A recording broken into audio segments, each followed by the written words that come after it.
नमस्कार। खास कार्यक्रम देश देशांतर में आपका स्वागत है। मैं हूं आरफा खरम शेरवानी। तमिलनाडु की मुख्यमंत्री जयललिता के निधन से तमिलनाडु नहीं बल्कि पूरा देश सकते में है। फिलहाल उनके करीबी माने जाने वाले पन्नीर सेल्वम ने उनकी जगह मुख्यमंत्री पद की शपथ तो ले ली है, लेकिन उनकी पार्टी को अनिश्चितता और चिंता ने घेर ही लिया है। ये एक ही व्यक्ति के इर्द गिर्द घूमने वाली पार्टी और सियासत का उनके जाने के बाद आखिर क्या होगा। हम चर्चा इस बात पर करेंगे कि 5 बार राज्य की मुख्यमंत्री रही और देवी की तरह पूजी जाने वाली जयललिता की विरासत आखिर क्या रही। जयललिता को चाहने वालों की कमी तो नहीं है, लेकिन उनकी राजनीति से असहमति रखने वाले लोग भी बहुत हैं। भारतीय लोकतंत्र और राजनीति में जयललिता की विरासत को किस तरह से देखा जाएगा और उनकी पार्टी का भविष्य क्या आखिर होगा। हालांकि ये बहुत मुश्किल सवाल है, लेकिन फिर भी इनके जवाब ढूंढने की कोशिश करेंगे और इस बात का आकलन करेंगे कि आखिर तमिलनाडु की सत्ता पर, उसकी राजनीति पर इतनी बड़ी छाप छोड़ने वाली एक ऐसी शख्सियत, उसके अचानक इस तरह चले जाने से उस राज्य की राजनीति पर, लोगों पर क्या असर पड़ेगा और इसके अलावा पार्टी पर क्या असर पड़ेगा। क्योंकि जाहिर है 2 बड़ी पार्टियां हैं जो तमिलनाडु की राजनीति पर पूरी तरीके से हावी हैं। उनमें से एक पार्टी की सबसे बड़ी नेता के चले जाने पर क्या असर पड़ सकता है। मेरे साथ कई खास मेहमान मौजूद हैं। मेरे साथ गणपति सुब्रमण्यम हैं जो कि चीफ ऑफ ब्यूरो हैं, पुदिया तलाईमुराई तमिल टेलीविजन चैनल है। दूसरे खास मेहमान हैं मेरे साथ डॉक्टर राकेश पटब्याल, एसोसिएट प्रोफेसर हैं, जेएनयू में इतिहास पढ़ाते हैं। वरिष्ठ पत्रकार पारसा वेंकटेश राव जूनियर मेरे साथ मौजूद हैं और साथ ही कुछ पलों में टीके राज्यलक्ष्मी जुड़ जाएंगी, डेप्यूटी एडिटर हैं फ्रंटलाइन मैगजीन में। सभी मेहमानों का बहुत बहुत स्वागत है।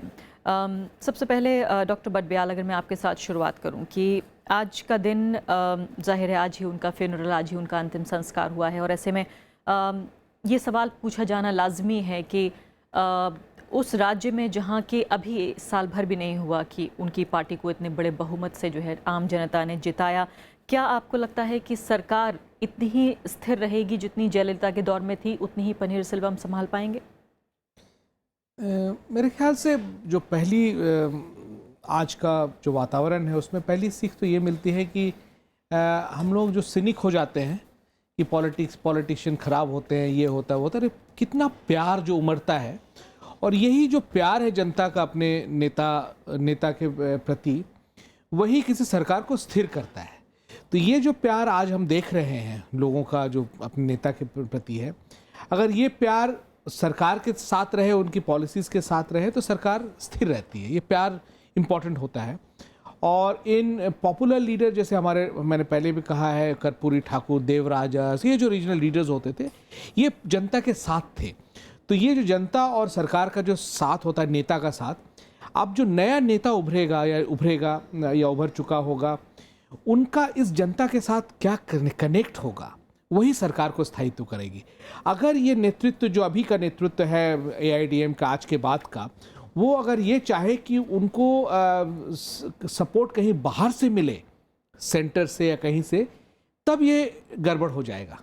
सपोर्ट उनको जनता से ही आना पड़ेगा और वो सपोर्ट किस एजेंडा पे आए वो इम्पोर्टेंट है। आपने चूंकि जयललिता की जीवनी भी लिखी है और ये बहुत महत्वपूर्ण है ये जानना कि जिस व्यक्ति को आपने करीब से देखा, आखिर उनकी शख्सियत में ऐसा क्या था कि उनके इर्द गिर्द कोई और नेता नहीं पनप पाया? क्या उन्होंने पनपने नहीं दिया? ये बहुत बड़ी आलोचना भी उनकी शख्सियत की मानी जाती है जब हम ये बात करते हैं कि किस तरह से अलग अलग लोगों को उन्होंने एक नज़रिए से देखा और राज्य को अच्छे पैमाने पर जो है उन्होंने विकसित होने का मौका दिया। लेकिन ये ज़रूर माना जाता है कि उनकी पूरी सियासत दरअसल उनकी शख्सियत में सिमट गई थी। क्यों उन्होंने पनपने नहीं दिया किसी और नेता को? केवल जयललिता का ही सवाल नहीं है, ये आज के दौर में पिछले 20-30 साल के जो न्यू लिबरल एक सिचुएशन है, वहाँ सारे नेता क्लास के ट्रांसेंड करके इमर्ज कर रहे हैं। कोई क्लास से उसका कोई कनेक्ट नहीं होता है। ये सुप्रीम लीडर हो रहे हैं क्योंकि उन्हें जो ज़रूरत है समय का वो है कि एफिशिएंट लीडरशिप देनी है, फॉरेन डायरेक्ट इन्वेस्टमेंट लाना है। तो एक काइंड ऑफ आपको सिंगल लीडर जो सबको चलाए। अब उस सिंगल लीडर के आसपास अगर कोई उभरे, किस एजेंडा के साथ उभरेगा, ये समस्या हो जाती है। और जो एआईएडीएम के हो या बहुत सारे जो और पार्टियां हैं, कोई मास मूवमेंट से तो इमर्ज नहीं करी। मास मूवमेंट से इमर्ज करने से पार्टी को डेमोक्रेटिक होती है, बहुत सारे लीडर्स इमर्ज करते हैं। तो ये सिंगल लीडर जो पार्टी है, जो एक सिंगल एजेंडा के साथ आती है, उस सबका एक ही हश्र है, एक ही लीडर होता है, वो फिर एजेंडा बनाता है। लेकिन जो दूसरे पार्टियां होती हैं, जो बड़ी पार्टियां होती हैं, मास बेस्ड पार्टियां, वो होती है जनता के मुद्दों के साथ बनती है, तो उससे बहुत नेता उभरते हैं। तो ये जयललिता का नहीं, ये एक स्ट्रक्चरल सवाल है। बिल्कुल, लेकिन ये पूछना लाजमी है कि ऐसे वक्त में एक लोकतांत्रिक समाज के लिए कितना अच्छा है या कितना बुरा है, राजनीति के लिए कितना अच्छा है, आम लोगों के लिए कितना अच्छा है, एक व्यक्ति केंद्रित जो राजनीति है वो कितना नुकसानदेह हो सकती है। गणपति सुब्रमण्यम जी, ये बताइए फिलहाल कि अगर मौजूदा हालात हम ये देखें तो माना जा रहा है कि इतनी बड़ी शख्सियत के चले जाने पर बार बार हमें ये कहना पड़ेगा कि चूंकि उनकी पूरी राजनीति व्यक्ति केंद्रित थी, कई लोगों ने उसे हीरो वर्शिपिंग का भी नाम दिया, क्या आपको लगता है किसी तरह की अंदरूनी लड़ाई या पार्टी में एक तरह का बिखराव जैसे हालात बन सकते हैं? जैसे देखिए, जयललिता का पार्टी पे टोटल कंट्रोल था। वो पार्टी का भी जनरल सेक्रेटरी थी और चीफ मिनिस्टर भी थी। अब स्मूथ ट्रांजिशन के लिए चीफ मिनिस्टर बना दिया है। पनीरसेल्वम पहले भी 2 बार चीफ मिनिस्टर बन चुके हैं, इसलिए इस बार भी बना दिया है। लेकिन वो पहले दोनों तो इंटरिम अरेंजमेंट था। इस बार क्या होगा, is it N interim arrangement again? वो या हो सकता है कि ये फाइनल इन्होंने कर रखा कि भाई इन्हीं को चीफ मिनिस्टर पद में रहना है। 4 साल का समय बाकी है, 4.5 साल बाकी है। और दूसरा जो है, पार्टी का लीडर कौन बनेगा अभी वो तय नहीं हुआ। अभी तो जयललिता के जाने के बाद 24 घंटे भी नहीं हुआ है, तो बहुत जल्दी है। पर लेकिन फिर भी कौन पार्टी का जनरल सेक्रेटरी बनेगा? पार्टी के अंदर बहुत सारा फोर्सेस होते हैं, कैस्ट फोर्सेस होते हैं और दूसरे फोर्सेस होते हैं, उनको कौन कंट्रोल करेगा? जयललिता वाज सो स्ट्रांग कि वो सबको कंट्रोल करती थी। अब ऐसा जो कौन आएगा कि वो पार्टी में सबको कंट्रोल करे? और फिर पार्टी और गवर्नमेंट का मेल ताल कैसे रहेगा? तालमेल अगर नहीं है तो फिर मुश्किल हो जाएगा। तो ये कई सारा क्वेश्चंस हैं, एक एक करके ये आएंगे। लेकिन इमीडिएट फॉल आउट आप क्या देख रहे हैं? लॉन्ग टर्म हम बाद में बात करेंगे, लेकिन इमीडिएट फॉल आउट क्या है? अभी एआईएडीएमके का जो लोग कह रहे हैं कि अभी फ़िलहाल कंट्रोल है शशिकला नटराजन का। शशिकला नटराजन ने जो है हॉस्पिटल में जब जयललिता थी और उसके बाद में जो हुआ सब चीज़ जो है उनके सहमति से हुआ है। लेकिन Shashikala Natarajan is not a political person. She is neither any MLA और एमपी, नहीं भी पार्टी में भी उनका कोई ऐसा पोजीशन नहीं है। तो उनका बात जो है, जयललिता का बात जितना मानते थे उतना बात शशिकला नटराजन का बात मानेंगे क्या? तो जो पनीरसेल्वम जब पहले चीफ मिनिस्टर थे तो जयललिता का बात मानते थे। हो सकता है कि शशिकला के थ्रू अगर वो इंस्ट्रक्शन आया हो, लेकिन अब जो नया चीफ मिनिस्टर दोबारा बने हैं वो मानेंगे या पार्टी का जनरल सेक्रेटरी जो बनेगा वो मानेंगे? शशिकला सबको कंट्रोल कर पाएगी कि नहीं, या किसी और को वो रिस्पॉन्सिबिलिटी दे देगी? तो ये सब क्वेश्चन का अभी सवाल का जवाब आना है। अब बहुत ज़्यादा जल्द है, तो आने वाले दिनों में पता लगेगा। कुछ हफ्तों में पता लगेगी या आपको लगता है कि महीनों का समय भी लग सकता है? क्योंकि अभी तो जो मातम का माहौल है राज्य में वही कई हफ्तों चलेगा। बिल्कुल, ये इसमें टाइम लगेगा क्योंकि एक साइड से उनको डीएमके का भाई डर है। पिछले समय की तरह नहीं है। अब इस बार जो है डीएमके भी इस बार असेंबली इलेक्शन में एक स्ट्रांग पार्टी की तरह उभर के आई है। इस बात में मैं चर्चा करूंगी कि डीएमके को फायदा होगा, बीजेपी भी अपना उज्जवल भविष्य देखने की कोशिश करेगी तमिलनाडु में। लेकिन फिलहाल ये बताइए पारसा जी कि शशिकला का बार बार जिक्र हो रहा है कि वो अकेली ऐसी व्यक्ति थी जो उनकी छाया की तरह मानी जाती थी, जो उनकी सबसे बड़ी विश्वास पात्र थी। तो जाहिर है पूरी जिम्मेदारी या एक तरह से कहा जाए पूरा भार जो है उनके ऊपर है। पनीरसेल्वम उनके साथ किस तरह के उनका समीकरण है, उनकी इक्वेशन कैसी है? और ये भी माना जाता रहा है कि एआईएडीएमके में खासकर जो पार्टी कार्डर हैं उनके बीच बहुत अच्छी छवि नहीं है शशिकला की। वो बहुत लोकप्रिय नाम, बहुत लोकप्रिय व्यक्ति नहीं है। जैसा बताया गया कि वो पॉलिटिशियन नहीं है, ना ही पॉलिटिकल वर्कर है। वो जयललिता की प्राइवेट एड थी, उनके ज़ाती ज़िंदगी में एक हिस्सा थी, उनके सियासत में हिस्सा नहीं थी। तो अब सियासत में दखल लेना चाहती है, कोशिश भी की, उसके वजह से कुछ प्रॉब्लम्स भी हुए पार्टी में। लेकिन मैं नहीं समझता कि शशिकला जो है इस जिम्मेदारी को निभा पाएगी या उसमें कोई काबिलियत है, पॉलिटिकल अंडरस्टैंडिंग है। लेकिन अन्ना डीएमके को समझना पड़ेगा। अन्ना डीएमके जब डीएमके से निकला था एमजीआर के लीडरशिप में, वो एमजीआर का पार्टी था। वो चाहते थे कि अन्नादुराई का जो पॉपुलिज्म है उसको बरकरार रखें, और पार्टी बनी एमजीआर के अतराफ। एमजीआर उसके क्या कहते हैं, सेंटर थे, मरकज़ थे, उनके अलावा कोई और नहीं था। उसके बाद लाजमी था कि जो भी एमजीआर के सक्सेसर हुए वो सारा लॉयल्टी, और यहाँ पर बेस क्या है, डीएमके में पार्टी कार्डर्स है। अन्ना डीएमके का बेस ये है एमजीआर फैंस एसोसिएशन, मनरम बोल के कहते हैं, जिनके पास, और एमजीआर का बहुत ही अच्छा ये था वसीयतनामा कि जो लोग मनरम का मेजॉरिटी लॉयल्टी पाएंगे वो पार्टी के लीडर बनेंगे। जानकी रामचंद्रन और जयललिता के बीच में जयललिता को या मनरम के सपोर्ट बहुत ज़्यादा मिला। यानी कि फैंस एसोसिएशन। मैं समझता हूँ जयललिता के बाद अन्ना डीएमके बिखरने की और गायब होने की इम्कानात है। नहीं, आप गायब होने तक कह रहे हैं। हाँ, गायब होने तक, क्योंकि उनके पास आइडियोलॉजी नहीं है, उनके पास काडर नहीं है। अब ये देखना है कि बहुत दिनों तक जयललिता पहले 10 साल जो है एमजीआर के विरासत पर चलाई, लेकिन कोई ऐसा लीडर होना चाहिए जो विरासत को बरकरार रखे।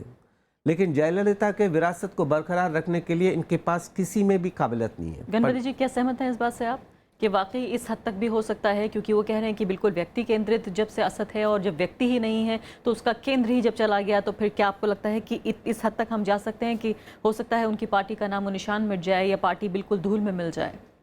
खतरा तो है, लेकिन उनके पास टाइम भी है। अभी जयललिता जी ने इनको अभी असेंबली इलेक्शन जीत के दिया, तो 4.5 साल तक असेंबली का कोई इलेक्शन नहीं है। और उसके बाद जो है 2014 में लोकसभा इलेक्शन में ऐसा इतना बड़ा जीत हासिल करके दिया, तो उस साइड से भी कोई खतरा नहीं है। पर अगर खतरा है, अगर आपस में लड़ाई होगा तभी खतरा है। तो ये लड़ाई करने से पहले सोचेंगे, क्योंकि लोग ये भी कह रहे हैं कि भाई ये पार्टी टूट जाएगा, फिर डीएमके जो है इनका लोगों को लेके वो सरकार बना लेगा, इलेक्शन तक वेट नहीं करेगा। लेकिन anti defection law is very strong, इतना आसान भी नहीं है। तो ये जो लड़ाई करने वाले भी कई सारा चीज़ें सोचेंगे कि भाई पार्टी भी बर्बाद होगा, उनका फ्यूचर भी तो बर्बाद होगा। तो आप कह रहे हैं कि जो कुछ वो बना गई हैं उसको बचा लेना भी बहुत मुश्किल है, आगे बढ़ाना तो दूर की बात है। ज़हन में रखने की ज़रूरत है कि इस इलेक्शन में जयललिता को टोटल मेजॉरिटी नहीं मिला, मेजॉरिटी बहुत कम हुआ। और डीएमके का जो नंबर है मेरे ख्याल से 94 कुछ है। Yes, 94, a very strong opposition. ये पहले जो ऐसा होता था कि सारे सीट्स रूलिंग पार्टी जीतती थी और डीएमके या जो भी ऑपोजिशन, अन्ना डीएमके को 2 या 3 सीट मिलते थे। लेकिन इस वक्त ऐसा नहीं हुआ। मतलब ये था कि चेकिंग पॉइंट है, तो शायद इसलिए थोड़ा बैलेंस मेंटेन कर सकते कुछ देर। ठीक है, राज्यलक्ष्मी हमारे साथ जुड़ गई हैं। राज्यलक्ष्मी, इससे पहले कि हम इन सवालों पर आएँ कि किस तरह से एक व्यक्ति जो एक सियासतदान थी, किस हद तक वो पहेली बन गई थी, ना सिर्फ तमिलनाडु के लिए बल्कि भारत के दूसरे हिस्से खासकर उन्हें एक पहेली की तरह देखते थे। ये क्या है, ये कोई पॉलिटिशियन है, ये कोई देवी है, इन्हें पूजा जाता है, ये मुख्यमंत्री चुनी जाती हैं, इनको लोग वोट भी डालते हैं। अभी भी आप अगर देखें टेलीविज़न चैनल पर जिस तरह की खबरें हम देख रहे हैं वो मनोहर कहानियां जैसी नज़र आती हैं। इससे ये पता चलता है कि उनकी शख्सियत के इर्द गिर्द एक तरह का रोमांच भी देखा, एक तरह से देखा जाए एक पहेली की तरह वो नज़र आती थी। लेकिन मैं आपसे फ़िलहाल ये जानना चाहती हूँ कि अगर फ़िलहाल की सियासत देखी जाए, एआईएडीएमके की स्थिति हम अगर देखें, उसकी मजबूती अगर हम ये देखें और फिलहाल सरकार हम देखें, आपको लगता है कि क्या ये कमज़ोर सरकार है पनीर सेल्वम के नेतृत्व में फिलहाल, और आपको लगता है कि एआईएडीएमके की बिखरने की संभावना, उसकी आशंका भी आपको दिख रही है? जी नहीं, देखिए मतलब मुझे नहीं लगता कि ये बिखराव इतनी जल्दी होगा, और या मतलब हो भी नहीं सकता है, क्योंकि ऐसा है कि जो जयललिता जी को, ठीक है, उनकी जगह लेना किसी और को ये बहुत बड़ा मैंडेट है, क्योंकि उनका एक लार्जर देन लाइफ पर्सनालिटी था, और है और रहेगा भी बहुत दिनों तक। पर ऐसा है कि लीडर जो होते हैं वो पैदा तो नहीं होते, वो तो किसी हालात होते हैं, और वो हालत उनको जो है कुछ मतलब जो उनको शेप करते हैं, तो लीडर बनने में नेता बना देती हैं। इसीलिए एग्जैक्टली तो वो परिस्थितियां भी मुझे लगता है जो अभी जो नई जो सेकंड लाइन जिन्होंने बागडोर संभाला है, उन्होंने कुछ तो एक्सपीरियंस होगा, उनका जो है पॉलिटिकल एक्सपीरियंस होगा। और सिर्फ जो जयललिता जी ही सब कुछ जो है चला रही थी ये भी संभव नहीं, क्योंकि उनकी तबीयत भी खराब थी। हम सुनते हैं 2014 के बाद उनकी तबीयत खराब हो रही थी, तो एक पूरे संगठन को संभालना, उसके बाद जो असेंबली चुनाव भी जीतना, इतने सारे लोकसभा सीट भी जीतना, तो मुझे नहीं लगता कि वो अकेली ही सब कुछ संभाल रही थी। हाँ, उनका इमेज बहुत ज़रूरी था, क्योंकि एक सेंट्रल फिगर के तौर पर, और वोट कैचर के तौर पर भी, पर जो मुझे नहीं लगता कि यही मैं बात कह रही हूँ कि सेकेंड लाइन उन्होंने तैयार जो है बिल्कुल ही नहीं किया होगा। सेकेंड लाइन हाँ, जनता को विजिबल नहीं है, मीडिया को शायद और भी विजिबल नहीं है, पर वो है सेकेंड लाइन और फंक्शन कर, क्योंकि 2 घंटे में स्वेरिंग इन हो गया और ये तय भी था कि कौन उनका उत्तराधिकारी बनेगा। जी। तो ये बात बिल्कुल तय थी। तो इसी सवाल का दूसरा हिस्सा ये है कि क्या डीएमके को इस वक्त इस स्थिति में है, डीएमके अभी चुनाव हालांकि हुए बहुत वक्त नहीं गुजरा है और जाहिर है उनकी जो है वो सरकार बनी है जयललिता के जरिए ही बनी, क्या आपको लगता है कि डीएमके इस वक्त में कुछ ऐसी कोशिश कर सकते हैं जिससे कि पार्टी के नेता की अस्थिर हो जाए सरकार, या आपको लगता है कि बीजेपी को भी अपना भविष्य कुछ वहाँ देखने को मिल सकता है राज्य में? हाँ, वो मतलब मौका उठा सकते हैं अगर ये जो है सेकंड लाइन जो अभी तय की गई है, निर्धारित की गई, अगर ये जो नीतियाँ जो जयललिता जी की थी, जो एआईएडीएमके की थी, अगर वो उसको आगे अगर नहीं ले जाते हैं या उस पर कायम नहीं उतरते हैं, अगर उसमें अगर कुछ बहुत बदलाव आता है या जो है डाइल्यूशन होता है, जितने प्रो पीपल स्कीम्स थे और जो भी इंडस्ट्रियल डेवलपमेंट हुआ, जो भी है सामाजिक सुधार, अगर उसमें अगर कुछ बहुत ही ड्रास्टिक तौर से कुछ बदलाव अगर होता है तो हो सकता है कि एआईएडीएमके का ही ढांचा कमज़ोर जो है पड़ जाए और साथ में मतलब जनता भी ये देखने लगे भाई ये पार्टी जिनको हमने जो इलेक्ट किया ये हमारे जो पैमाने पर खरी नहीं उतरी है, तो ये बात जो हो सकता है। पर यही बात है कि अगर अम्मा के नाम पर अभी भी वो स्कीम सारी चलती हैं और अच्छे से चलती है और ईमानदारी से चलती हैं, तो मुझे लगता है ये सेकंड लाइन भी पूरा टर्म कंप्लीट करने में कायम रहेंगी और ज़्यादा कुछ इंस्टेबिलिटी होने की संभावना। डॉक्टर भट्टपाल, कई मायनों में उनको ये कहा गया कि एक तरह से वो एक लोकतांत्रिक सरकार नहीं बल्कि राजशाही है, उन्हें एक मोनार्क का नाम भी दिया गया, इस तरह की बातें उनके लिए की गई। क्या आप ये सही समझते हैं कि ये इस तरह की सूचनाएं, ये जो छवि थी उनकी वो सही थी? आपने जो उन्हें नज़दीक से देखने की कोशिश की तो आपने क्या पाया? क्या वाकई हम ये कह सकते हैं कि वो एक मुख्यमंत्री नहीं बल्कि एक रानी की तरह या एक मोनार्क की तरह जो है वो शासन करती थी? मैं इससे बुरी तरह असहमत हूँ, बिकॉज इस दौर के सारे नेता जो आए हैं, ये जयललिता को भी आप दो फेज़ में देखिए। एक तो 80s का फेज़ है जब वो इमर्ज कर रही हैं पॉलिटिकली, वो फेज़ इंडियन पॉलिटिक्स का एक दूसरा फेज़ है, और 91-92 के बाद का जो फेज़ है वो एक दूसरा, एक नई इकोनॉमी, नई सोसाइटी का जो फेज़ है उसमें दूसरे। सो इस दो में दो जयललिता आपको मिलेंगी। और उसके साथ ये है कि जयललिता किस परिस्थितियों में इमर्ज करके आ रही है, उनके अगर देखा जाए तो लगभग सारे नेता जो इमर्ज कर रहे हैं इस बीच, उन पे ऊपर दबाव इतना ज़्यादा है परफॉर्मेंस का। और परफॉर्मेंस का दबाव क्या है कि आपको इकोनॉमिक डेवलपमेंट करनी है, और तमिलनाडु के एक टेक ऑफ ग्रोथ हो चुका है, और इसके लिए क्या है, एफिशिएंट एडमिनिस्ट्रेशन देना है, रोड बने एफिशिएंट, रूथलेस, जो मैंने कहा रूथलेस एडमिनिस्ट्रेशन। और वो उसकी इनफैक्ट वो एक्सेलेंट एग्जाम्पल है, रूथलेस एफिशिएंट एडमिनिस्ट्रेशन। और तमिलनाडु में एक एडमिनिस्ट्रेशन एक्सेलेंस की एक परंपरा रही है जिसको बरकरार रख रही है। उसमें जहां हम जिस परिस्थिति से, जिस कॉन्टेक्स्ट से उनको देख रहे हैं, नॉर्थ इंडियन कॉन्टेक्स्ट में, वहां अधिकतर राज्यों में एडमिनिस्ट्रेशन कोलैप्स करता नज़र आ रहा था 90s में। उस नज़रिए से हमें दिखता है कि एक रूथलेस, अगर कोई बहुत अच्छा एडमिनिस्ट्रेशन कर रहा है रूथलेसली, तो एक तरह से एक व्यतिक्रम दिखने लगता है। इसलिए उस नज़रिया को अगर हम त्याग करें तो देखिए कि this is a normal phenomena. एक सब एक लीडर चाह रहे हैं जो सबसे ऊपर खड़ा हो जाए, सारे क्लासेस के ऊपर खड़ा होकर बोले कि हम चला रहे हैं। अब चूंकि इसके साथ जयललिता के साथ दूसरी जो समस्या है वो ये है कि उनकी जो पार्टी है वो कोई मास मूवमेंट की पार्टी नहीं है, तो वो कैसे उस सरकार को चलाए जिसकी पार्टी एक ऐसे पार्टी के साथ विरोधी दल के रूप में डीएमके है, जो एक मूवमेंट की पार्टी है, उसका अपना एजेंडा रहा है, एक प्रोग्रेसिव एजेंडा रहा है। इनके पास एजेंडा क्या है? तो जयललिता का जो सबसे बड़ा कंट्रीब्यूशन है तमिलनाडु की पॉलिटिक्स में, देश की पॉलिटिक्स में और खुद के अपने पर्सनालिटी में, कि उन्होंने द्रविड़ पॉलिटिक्स जो है, तमिलनाडु की अपनी जो पॉलिटिक्स है, उसका पूरा स्वरूप बरकरार रखते हुए उसको एक राष्ट्रीय परिप्रेक्ष्य में ढालने की, इसलिए वो पहली नेता उभरी जो वो कोई फेडरल पार्टी, अपने आप को फेडरल पार्टी नहीं बोल के उसने कहा हम नेशनल पार्टी है, लेकिन हम द्रविड़ पॉलिटिक्स के भी हिस्सेदार हैं। और लेकिन फिर क्यों ऐसा हुआ जब आप ये कह रहे हैं कि दरअसल ये एक दौर का फिनोमेना है कि हर चीज़ उनके इर्द गिर्द ऐसी घूमी कि सारी स्कीमें उनके नाम से हो गई, अम्मा कैंटीन, अम्मा मेडिकल्स, लैपटॉप भी उन्होंने दिए, उस पर अम्मा की तस्वीर। तो आपको लगता है कि कहीं ना कहीं सिस्टम के बजाय एक व्यक्ति पूजा पर केंद्रित हुई? क्या आपको लगता है कि भारत जैसे लोकतांत्रिक समाज में या तमिलनाडु की राजनीति में क्या इसको एक अच्छे संकेत या एक अच्छे सिंबल के तौर पर हम देख सकते हैं? जयललिता की सबसे बड़ा कंट्रीब्यूशन अगर फ्यूचर लिखे वो है वाटर स्कीम, जो मद्रास हमेशा जाना जाता था, Madras province water scheme particularly शहर, वो तो जयललिता के नाम से नहीं है। बाद के जो आए हैं 90s, 95, 96 और 2000 के जो सारी स्कीम आ रही है, आप देखिए देश में सारे लोगों ने, अभी केंद्रीय सरकार आई है, उसने दीनदयाल उपाध्याय के नाम से कितने सारे स्कीम ले आई, उसके पहले इंदिरा गांधी के नाम से होती थी। तो इसमें कोई बुराई नहीं है कि कोई अम्मा के नाम पे स्कीम ला रही है। लेकिन मुफ्तखोरी को भी जिस तरह से बढ़ावा दिया उन्होंने, फ्रीबी जो कल्चर जिसे कहा जाता है उसको बढ़ावा दिया, इतने ज्यादा कर्ज में जो है राज्य डूब गया, ये सब बातें अब खुलकर ज्यादा सामने आ रही हैं। मैं कह रहा हूँ कि ये एक सिस्टमिक इशू है, हमारे पूरे देश में है ये, कि हम लोग एक ऐसे नेता की परिकल्पना करके बैठे हुए हैं जो रूथलेसली ऑथोरिटेरियन रूप से एडमिनिस्ट्रेशन करे और हम सब खुश रहें, इसके साथ जो बाकी चीजें हैं वो चलती रहती हैं। तो जयललिता ने कोई तमिलनाडु में स्ट्रक्चरल कोई चेंज तो किया नहीं, समाज वैसा ही है, कास्टिस्ट समाज है।